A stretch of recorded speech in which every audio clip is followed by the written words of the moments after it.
जन जागृति साक्षरता अभियान में आपका स्वागत है। में हमने वेरिएबल क्या है, किस प्रकार प्रयोग किए जा सकते हैं, इसकी जानकारी ली थी। इस सेशन में हम वेरिएबल्स के नाम किस प्रकार और कौन कौन से रूल्स को ध्यान में रखते हुए बना सकते हैं, उसकी जानकारी हम इस सेशन में लेने वाले हैं। यदि यहाँ पे आप देखें तो सबसे पहला पॉइंट है कि आप PHP में वेरिएबल बनाने के लिए वेरिएबल के नाम के आगे डॉलर का साइन जरूर लगाएं। अगर डॉलर का साइन लगता है तो PHP उसे वेरिएबल मानता है, अन्यथा उसे वेरिएबल नहीं माना जाएगा।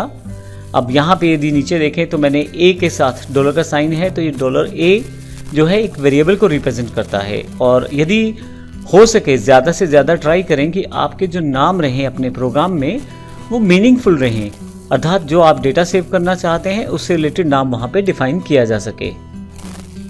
जैसे यहाँ पे मैंने एज डिफाइन किया है, तो जिससे क्लियर होता है कि ये जो 10 वैल्यू है ये किसी की एज को रिप्रेजेंट करती है। इसके अलावा एक वेरिएबल के नाम में आप कैरेक्टर्स, नंबर्स और अंडरस्कोर को भी शामिल कर सकते हैं, लेकिन सबसे इम्पोर्टेंट बात ये ध्यान रखने वाली है कि वेरिएबल का नाम हमेशा लेटर से शुरू होना चाहिए। जो अंडरस्कोर कैरेक्टर है उसे आप प्रयोग कर सकते हैं, परंतु किसी भी तरीके से आप नंबर से आप नाम शुरू नहीं कर सकते। आप किसी भी वेरिएबल का नाम आप नंबर से शुरू नहीं कर पाएंगे। हम प्रैक्टिकल सेशन में, अगले सेशन में ये भी देखेंगे कि प्रैक्टिकली जब आप नंबर से नाम देने की कोशिश करेंगे तो आप PHP आपको एक एरर दिखाएगा। एक बात इंपॉर्टेंट और ध्यान रखने वाली है कि PHP के जो वेरिएबल नेम्स रहते हैं वे केस सेंसिटिव रहते हैं, अर्थात अगर आप बड़े अक्षरों में नाम लिखते हैं वेरिएबल का, वो और जो छोटे अक्षरों में नाम लिखा है वो डिफरेंट माने जाते हैं। जैसे यहाँ मैंने एग्जांपल लिया है सैलरी डॉलर के साथ, और फिर से एक डॉलर सैलरी यहाँ रिप्रेजेंट किया है, और एक तीसरा डॉलर सैलरी। ये तीनों डिफरेंट्स माने जाएंगे क्योंकि तीनों में जो केस है वो अलग अलग है, अर्थात पहले में लोअर केस में है, दूसरे में अपर केस में है, और तीसरे में सेंटेंस केस में मैंने नाम लिखा है। तो इस कारण से इसे अलग अलग माना जाएगा। ये 3 वेरिएबल्स माने जाएंगे, एक वेरिएबल नहीं माना जाएगा।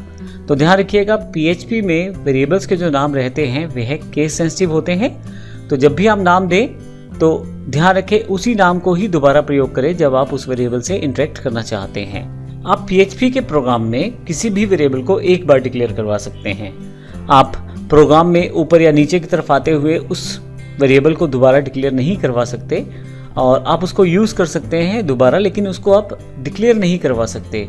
और क्योंकि PHP में वेरिएबल जो है डिक्लेयर करना सबसे आसान रहता है, तो उस केस में ये कन्फ्यूज़न रहता है कि कहाँ पे उसे डिक्लेयर किया गया है। तो ध्यान रखिए, जब आप वेरिएबल बनाएं तो उसमें एक बार ही एक नाम का प्रयोग हो पाता है, अर्थात वेरिएबल को आप एक ही बार डिक्लेयर कर पाते हैं। PHP में ऐसी कोई भी रिस्ट्रिक्शन नहीं है कि आपको असाइनमेंट करने से पहले वेरिएबल को डिक्लेयर करवाना पड़ेगा। आप डायरेक्टली वेरिएबल बनाते समय ही साथ में उसको असाइन कर सकते हैं वैल्यू, और साथ ही उसका प्रयोग भी कर सकते हैं।